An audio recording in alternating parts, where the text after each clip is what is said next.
ఓం శ్రీకృష్ణ పరబ్రహ్మణే నమః. భగవద్గీత పారాయణానికి స్వాగతం సుస్వాగతం. అందరికీ నమస్కారం అండి.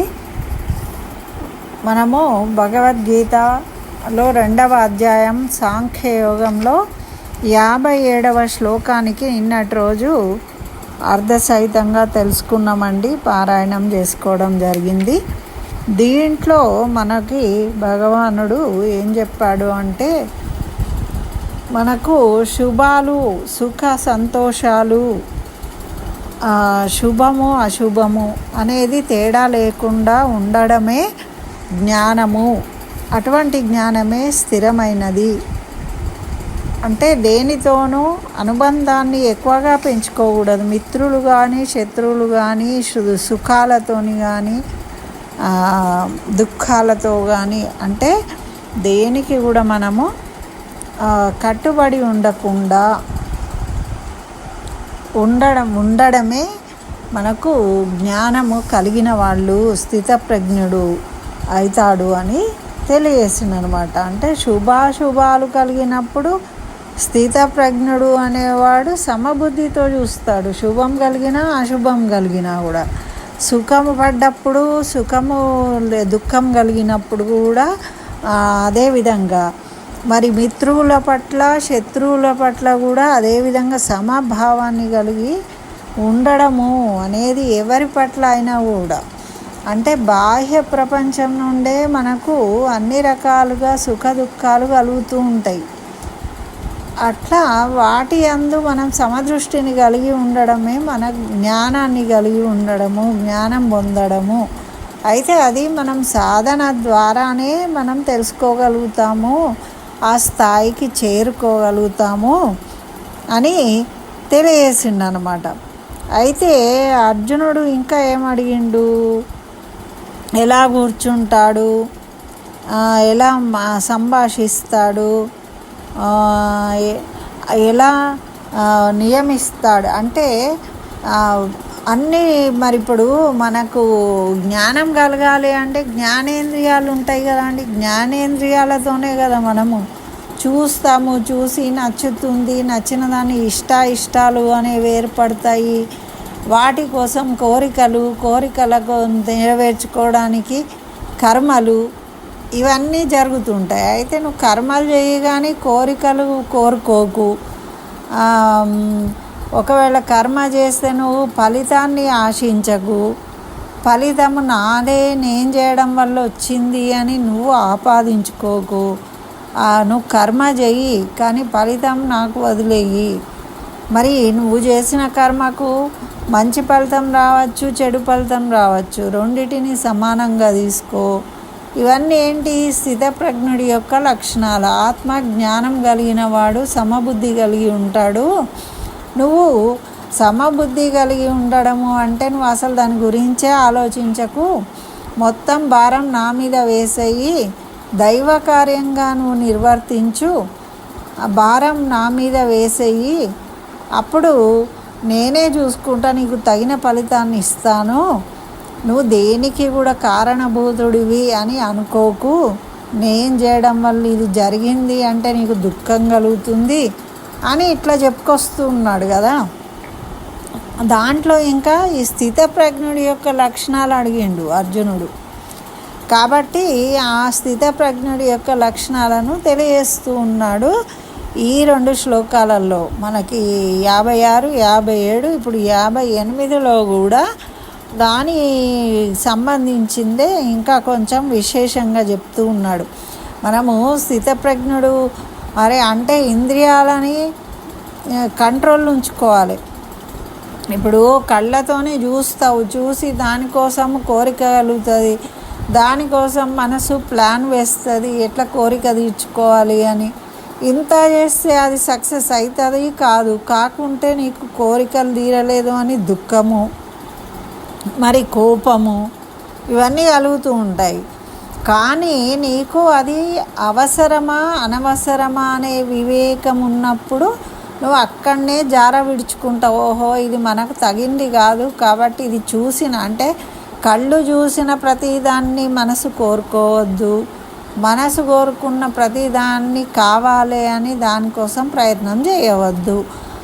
ఏది తగిందో, ఏది అవసరమో దాన్నే మనం స్వీకరించాలి అని కూడా చెప్పిండు. మరి ఎలా సాధ్యం అవుతుంది అంటే దానికోసము ఇప్పుడు ఈ 58వ శ్లోకంలో చెప్తూ ఉన్నాడు అన్నమాట. యదా సంహరతే ఛాయం కూర్మోంగానీవ సర్వశః ఇంద్రియాణీంద్రియార్థేభ్యः స్తస్య ప్రజ్ఞా ప్రతిష్ఠిత. అంటే ప్రజ్ఞా ప్రతిష్ఠిత అంటే జ్ఞానం స్థిరమైనది. ఎప్పుడు స్థిరము? ఇంతకుముందు శ్లోకంలో కూడా అదే చెప్పిండు కదా, జ్ఞానం స్థిరంగానే ఉంటుంది. జ్ఞానం కలిగిన వాడు స్థిరంగా ఉంటాడు. అయితే ఆ జ్ఞానము ఎలా మరి కలుగుతుంది అంటే కొన్ని చెప్పిండు కదా పోయిన శ్లోకంలో. మనం సమభావం కలిగి ఉండాలి, కోరికలను సమస్థితిలో చూసేవాడు ఏం చేస్తాడు, అక్కడనే వదిలిపెట్టేసుకుంటాడు. అట్లా వదిలిపెట్టకుండా పట్టుకొని పోయేవాడు అవివేకి, వాడికి అజ్ఞానం, జ్ఞానం లేదు అనే అర్థం. జ్ఞాని అయినవాడు వాటిని వదిలేసుకుంటాడు, జార విడుచుకుంటాడు. మరి ఇక్కడ ఏం చెప్తున్నాడు అంటే కూర్మ అంటే ఒక తాబేలు ఉంటుంది. తాబేలు ఏం చేస్తుంది అట అంటే అది సంచరిస్తూ ఉన్నప్పుడు అది చాలా నెమ్మదిగా నడుస్తూ ఉంటుంది. దానికి ఏదైనా అనుమానం వస్తుంది, శత్రువులు వచ్చిండ్రు, ఎవరో వచ్చిండ్రు అని. అప్పుడు ఏం చేస్తుంది, అది దానికి ఒక డిప్ప ఉంటుంది కదా, ఆ కాళ్ళను, ఆ పాదాలను, తోకను అన్నిటిని ముడుచుకొని ఆ డిప్ప లోపలికి లాక్కుంటుంది అన్నమాట, మూసేసుకుంటుంది. అప్పుడు శత్రువు వచ్చి ఏమీ చేయలేదు, బయట పెంకు ఉంటుంది, ఆ పెంకు వల్ల అది రక్షించబడుతుంది. అట్లా బాహ్యమైన వాటి ప్రభావం దాని మీద లేకుండా చూసుకుంటుంది అన్నమాట. అట్లా ఏం చేయాలట అంటే తాబేలు అంగాలను లోపలికి ఎలా ముడుచుకుంటున్నదో అలాగే స్థితప్రజ్ఞుడు ఇంద్రియాలను అనే విషయాల నుండి మనసును లాక్కోవాలి. ఇంద్రియాలు అంటే మన అవయవాలు, జ్ఞానేంద్రియాలు ఉన్నాయా? అక్కడ బురద గుంట ఉందండి, బురద గుంటలో నడుచుకుంటూ పోతే పడతావు అనేది వివేకం. నీకు వివేకం లేకుండా కొంతమంది అరే ఇక్కడ ఉన్నది చూస్తున్నావు కదా, ఎట్లా పోయినావు, పడ్డావు జారి అని అంటే అవివేకం. మనసు స్పందించలేదు, ఇక్కడ ఇది ఉన్నది ఇట్లా పోవద్దు అని కాలు వేసేసినావు, పడిపోయినావు. అట్లనే ఇప్పుడు నీకు అవసరం ఉన్నది, అవసరం లేనిది కళ్ళు చూస్తాయి, ఆనందంగా అందం కలుగుతుంది. పక్కింట్లో వాళ్ళవి ఉన్నాయండి పండ్లు, వాళ్ళవి తెంపుకోవద్దు. పండ్లు మనకు కనబడ్డా కూడా వాళ్ళది చెట్టు కాబట్టి తెంపుకోవద్దు అని నువ్వు నిగ్రహించుకోవాలి. అంతేగాని పళ్ళు కనబడుతున్నాయి నాకు తినబుద్ధి అవుతుంది కాబట్టి అను గోడలెక్కి చేసి వాటిని తెంపుకుంటే వాళ్ళతో తిట్లు తినాలి, లేకుంటే నువ్వు కింద పడచ్చు. ఇవి జరుగుతాయి. వాటి వల్ల నీకు దుఃఖమే కలుగుతుంది. ఆ పండ్లు దొరికినాయో దొరకలేదో కానీ ముందు నీకు దుఃఖం అనేది కలుగుతుంది అన్నమాట. అయితే మనం ఏ కోరికలు కలిగినా అవి ఏ విధంగా తీర్చుకోవాలి, న్యాయంగా, ధర్మంగా. ఒకవేళ తీర్చుకుంటే దానివల్ల నీకు ఆనందం కలుగుతుందా, కలగదా, ఇవన్నీ విచారించుకోవాలి వివేకంతో. వివేకం ఉండాలి అని ముందే కౌశలం అని చెప్పిండు. ఆ కౌశలంతో ఆలోచించుకోవాలి. అట్లా ఇక్కడ స్థితప్రజ్ఞుడు ఇంద్రియాలను విషయాల నుండి, విషయం అంటే ఏంటిది, మనకు కనబడేది విషయం. ఇంద్రియాలు మన అవయవాలు. కళ్ళతో చూస్తున్నాము, చెవులతో వింటున్నాము. వెంటనే ఏమనిపిస్తుంది, ఆ కళ్ళతో చూసిన దాన్ని మనకు కావాలనిపిస్తుంది. కాళ్ళు ఏమంటాయి, నడుచుకుంటూ అక్కడికి తీసుకో అంటుంది, అక్కడికి పోతావు, తీసుకుంటావు. దానివల్ల ఏదో మరి సుఖమో దుఃఖమో ఏదో ఒకటి కలుగుతుంది మనకు. ఒకటి మనం అక్కడికి పోయినా కూడా మనకు అది దొరకలేదు, దొరకకపోతే దుఃఖం. దొరికింది కానీ అది మంచిగా లేదు, దగ్గరికి పోయి చూసినాక అప్పుడు కూడా దుఃఖమే. ఒకవేళ మనకు దొరకలేదు, దుఃఖమే కదా. ఇట్లా మనకి ఇలాంటి సుఖ దుఃఖాలు అనేవి కలుగుతూ ఉంటాయి. మరి ఆ వస్తువులో ఉందా సుఖము దుఃఖము అనేది? వస్తువులో లేదు, మన భావనలో ఉంది. ఆ భావన అనేదే మనము సమదృష్టి కలిగి ఉండాలి. అటువంటి భావన ఉండాలి. ఉన్నదనుకోండి అప్పుడు మనకు సుఖం లేదు, దుఃఖం లేదు. మనకి ఇచ్చినా సరే ఇవ్వకున్నా సరే దాని మీద ఆపేక్ష లేదు, దాని మీద ఆసక్తి లేదు. దొరికిన ప్రసాదం పెట్టారా తింటాము, పెట్టకపోతే దండం నమస్కరించుకుంటాము, స్వామికి స్మరించుకుంటాము, వస్తాం. దర్శనమే ప్రసాదం మనకు అనే భావన కలిగి ఉండాలి. అంతేగాని ప్రసాదం కోసం గుడికి పోవద్దు కదా మనము. అది క్లారిటీ అన్నమాట ఇప్పుడు మనకు రావాల్సింది. మనం ఏదైనా పని చేస్తే దేనికోసం చేస్తున్నాం, ఫలితం కాదు కదా. మనం చేయాల్సిన కర్మ చేస్తున్నాము, ఫలితం భగవంతుడు ఇస్తాడు. అది ఏ ఫలితం అయినా సరే దాని అందు ఆసక్తిని కానీ దుఃఖాన్ని సుఖాన్ని అని ఆలోచించకుండా మనము ఇంద్రియాలను నిగ్రహించుకోవాలి. ఎలా నిగ్రహించుకోవాలంటే తాబేలు ఏ విధంగా నిగ్రహించుకుంటుందో తనది తాను, అంటే బాహ్యమైన విషయాల నుండి ఇంద్రియాలను ఆ విధంగా చూడంగానే దాన్ని ఆకర్షించకుండా మనం కంట్రోల్ చేసుకోవాలి అని చెప్తున్నారు. శత్రువులు రాగానే తాబేలు ఎట్లా అయితే దాని అవయవాలను లోపలికి లాగేసుకుంటుందో, రక్షించబడుతుందో, అదేవిధంగా బుద్ధిమంతులు ఎవరైనా ఏం చేయాలి, ఏది కనబడితే ఆ విషయానికి మనకు కావాలి అని వెళ్ళకుండా మన ఇంద్రియాలను, మన చెవులను, కళ్ళను, మనసును, చేతులు, కాళ్ళు అన్నిటినీ నిర్బంధించుకోవాలి. అంటే మన కంట్రోల్లో పెట్టుకోవాలి. ఇది మనది కాదు, వదిలేయి అని. అలా నిగ్రహించుకోవడమే స్థితప్రజ్ఞుడి యొక్క లక్షణం. జ్ఞానం కలిగిన వాడు ఆ విధంగా చేయగలుగుతాడు. అయితే ఇందులో కూడా 2 రకాలు ఉన్నాయండి. ఇప్పుడు మనము ఏమనుకుంటామా అంటే కొన్ని చూసి అబ్బో మనకి ఎక్కడవుతుంది, అది కావాలని ఉంటుంది కానీ అది కొనుక్కునే శక్తి మనకు లేదు. అప్పుడు ఏం చేస్తాము, దాన్ని చూసినప్పుడల్లా అది కొనుక్కోవాలని ఉంది కాబట్టి అది తలుచుకున్నప్పుడల్లా దుఃఖపడుతూ ఉంటాం దానికోసం.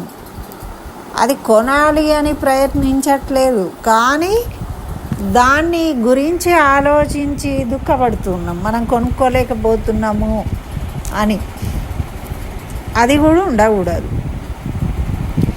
మరి ఇంకోటి ఏంటి అంటే లోపల కొనుక్కోవాలని ఉంటుంది.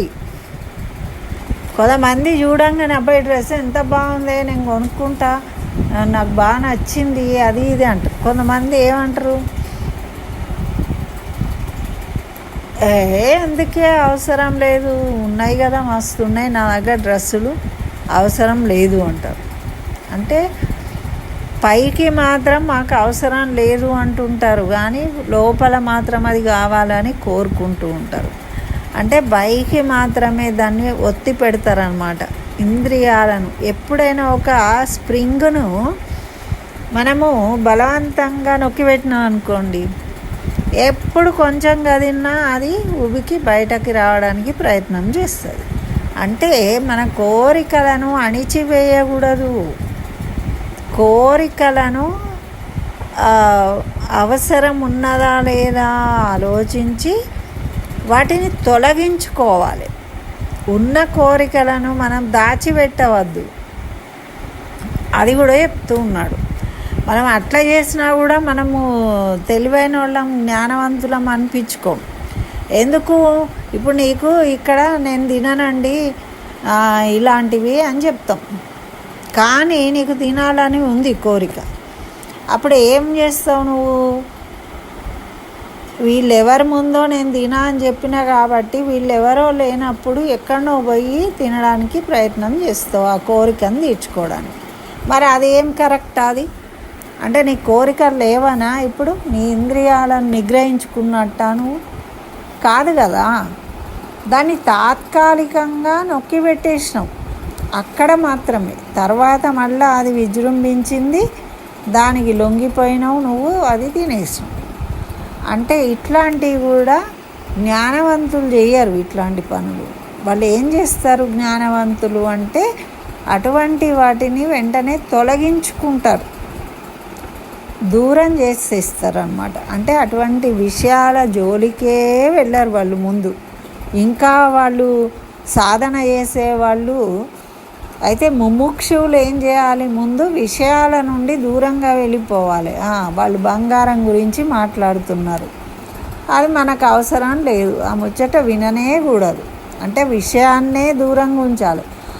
ఏముంది, ఏం డిజైన్లు ఉన్నాయి, ఏం గొలుసులు ఉన్నాయి, అన్నీ చూసుకుంటూ కూర్చున్నాం అనుకో, అప్పుడు ఏమనిపిస్తుంది మనకు కూడా, అరే ఇది బాగుంది కదా.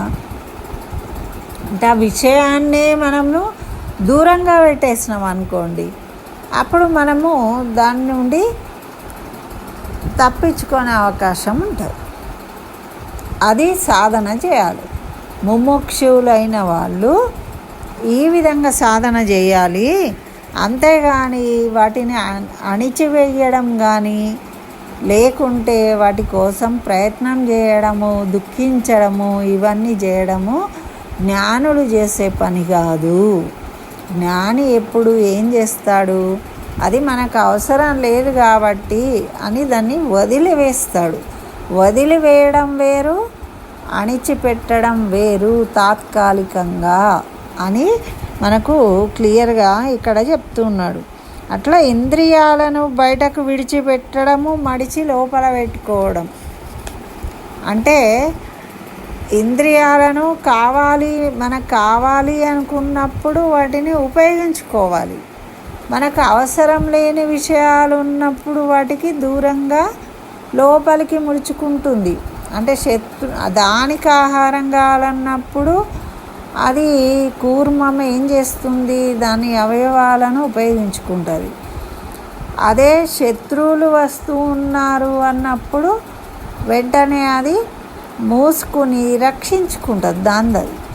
అట్లా మనను మనం రక్షించుకోవాలి, ఆనందంగా ఉండాలి అంటే ఏం చేయాలి? ఈ పాపకర్మలు చేయకుండా ఉండాలి అంటే జ్ఞానం కలిగి ఉండాలి స్థిరంగా అన్నప్పుడు మన విషయాల నుండి దూరంగా ఉండాలి. అంటే బాహ్యమైన విషయాల పట్ల ఆసక్తిని ఉంచుకోవద్దు, అటువంటి వాటి గురించి ఆలోచించవద్దు, దూరం పెట్టాలి. రెండోది ఏం చేయాలి? అట్లా దూరం పెట్టినప్పుడు మనము మన ఇంద్రియాలను లోపలికి తీసుకోగలుగుతాం. అంటే వాటికి దగ్గరికి వెళ్ళకుండా ఆపుకోగలుగుతాం. ఎందుకంటే వాటికి దూరంగా ఉన్నాం, వాటి గురించి వినట్లేదు, మనం వాటిని చూడట్లేదు. అలాంటప్పుడు ఇంకా అక్కడికి ఇప్పుడు గుడ్డివాడు ఉంటాడు, చెవిటివాడు ఉంటాడు, ఆయనకి వినబడదు, ఏం శబ్దం తెలియదు. అట్లనే గుడ్డివాడికి ఆ విషయం కనబడదు, తెలియదు. అట్లనే మనం కూడా వాటిని, మనకు అవసరం లేని వాటిని చూడకుండా, అవసరం లేని వాటిని వినకుండా వదిలేసి అటువంటి విషయాలకు దూరంగా ఉండాలి. మనకు ఏవైతే అవసరం, ముముక్షువుకు అవసరం ఏదో దాని పట్ల ఆసక్తి పెంచుకొని ఆ అవయవాలను దానికోసం ఉపయోగించుకోవాలి. భగవద్గీత చదువుకోండి, ఏదైనా కార్యక్రమం జరిగితే దాంట్లో పాల్గొనండి, ఇతరులకు సహాయం చేయండి, దానికి ఉపయోగించుకోండి ఈ అవయవాలను. కానీ ఇటువంటి విషయాల పట్ల దూరంగా ఉంచుకోండి అని అట్లా ఎవరైతే దూరంగా ఉంచుకోగలుగుతారో ఆ కూర్మంలాగా అవసరం ఉన్నప్పుడు ఉపయోగించుకొని అవసరం లేనప్పుడు వాటిని నియంత్రించుకోగలుగుతారో వాళ్ళు స్థితప్రజ్ఞులు అవ్వగలుగుతారు. అంటే వాళ్ళు ముముక్షువులు అవుతారు. ఫస్ట్ ముముక్షువులు అయితే అటువంటి స్థిరత్వమైన జ్ఞానం కలిగి ఉంటే అప్పుడు స్థితప్రజ్ఞులు అవుతారు అన్నమాట. అది ఈ శ్లోకం ద్వారా మనకు ఒక మంచి అద్భుతమైన ఉదాహరణతోని చెప్పిండనమాట స్వామి. ఏంటి కుందే అది తాబేలు యొక్క విషయాన్ని చెప్పిండ్రు. ఎంత మనము ప్రకృతిలో ఎన్నో చూస్తుంటామండి. అన్నిటి నుంచి కూడా మనం ఏదో ఒకటి నేర్చుకుంటాం ఆలోచిస్తే. వాటికి మనంత జ్ఞానం లేదు, ఆలోచించవు, కర్మలు చేయంటే అవి చేసే కర్మలు అవి చేస్తాయి. కర్మలు చేయకుండా ఎవరు ఉండరు. ఇప్పుడు ఒక చెట్టు కూడా ఒక కర్మ చేస్తుంది. కొమ్మలకు పండ్లు పండిస్తుంది, పండించిన కొమ్మలను మనకు అందిస్తుంది తినండి అని. దాని కర్మ అది. అట్లా అవసరం ఉన్న కర్మ చేయాలి, అవసరం లేని కర్మలు చేయకూడదు, వాటి అందు ఆసక్తి పెంచుకోకూడదు. ఇక మనము సన్యాసం అంటే మొత్తానికే మనం అన్నిటినీ వదిలించుకున్నాం అనుకో, అప్పుడు మన కర్మలు చేయాల్సిన అవసరం కూడా లేకుండా ఆత్మజ్ఞానం అంతర్ముఖులమయ్యి జీవించగలుగుతాం. సాధులు సంతులు ఉంటారు కదా, వాళ్ళు తపస్సు చేస్తారు. ఇప్పుడు మహర్షులందరూ ఏం చేసిండ్రండి? వాళ్ళు ఏ హోటళ్ళల్లో తిన్నారు, అక్కడ ఎక్కడికి పోయి అనుకున్నారు? ఏం లేదు. వాళ్ళు తిండి నిద్ర అన్నీ తపస్సులోనే జరిగిపోతాయి అన్నమాట. ఒక్కొక్కళ్ళు 10,000 సంవత్సరాలు తపస్సు చేసిండ్రని ఉంటుంది. 10,000 సంవత్సరాలు ఎట్లా తపస్సు చేస్తారు అంటే ఆ తపశ్శక్తి ద్వారానే వాళ్ళు అన్నిటినీ పొందుతారన్నమాట. మనలాగా ప్రతిదానికి లేవాలి, తెచ్చుకోవాలి, పోవాలి, తినాలి ఇవన్నీ ఉంటే ఇంకా తపస్సు ఎక్కడ చేస్తాం? మనము చేయలేము. కాబట్టి మనం అవి చేయలేకపోయినా కూడా మనకి ఈ దేహం ఇచ్చినందుకు భగవంతుడు మనం దానికి సంబంధించిన వివేకంతో అటువంటి కర్మలను ఆచరించడానికి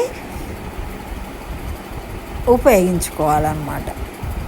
అలా సాధన చేస్తూ చేస్తూ చేస్తూ పోగా కొన్ని రోజులకు నీకు ఆ కర్మలు కూడా చేయాల్సిన అవసరం లేని స్థితికి వస్తావు అన్నమాట. అది మనకు ఇక్కడ భగవంతుడు తెలియజేస్తూ ఉన్నాడు. కాబట్టి నువ్వు ఇవన్నీ ఆలోచించకు అర్జున, మాట్లాడగలేసి యుద్ధం చెయ్యు. అదే కదా మరి అని చెప్పాల్సింది అదే. ఇప్పుడు యుద్ధం చేయకపోవడానికి కారణము ఇదే కదా. దాని గురించి ఈ యుద్ధము వీళ్ళందరూ నాకు మామ, గురువు, అన్న, తమ్ముడు వీళ్ళందరూ మా వాళ్ళే ఉన్నారు, మా వాళ్ళని ఎట్లా చంపాలి అన్నాడు. అన్నందుకు ఇప్పుడు ఇవన్నీ చెప్తున్నాడు. అట్లా అనుకోకు, వాళ్ళు ఉండేవాళ్ళు కాదు, నువ్వు చంపట్లేదు. నువ్వు చంపినా చంపకపోయినా వాళ్ళు పోయేటోళ్ళే. కాబట్టి నీకు ఏది అవసరమో దాన్ని ఆలోచించు. నీకు యుద్ధం అవసరం, ఇప్పుడు ధర్మంగా యుద్ధం చేయాలి. నువ్వు చేయాల్సింది నువ్వు చెయ్యి, ఫలితము ఆశించకు. నువ్వు వివేకాన్ని కలిగి ఉన్నప్పుడు నీకు ఏది అవసరమో అది చేస్తావు. అంతేగాని నువ్వు వివేకాన్ని కోల్పోయి అజ్ఞానంతో నువ్వు ఆలోచించకు అని ఇక్కడ ఈ శ్లోకం ద్వారా తెలియజేసిందండి.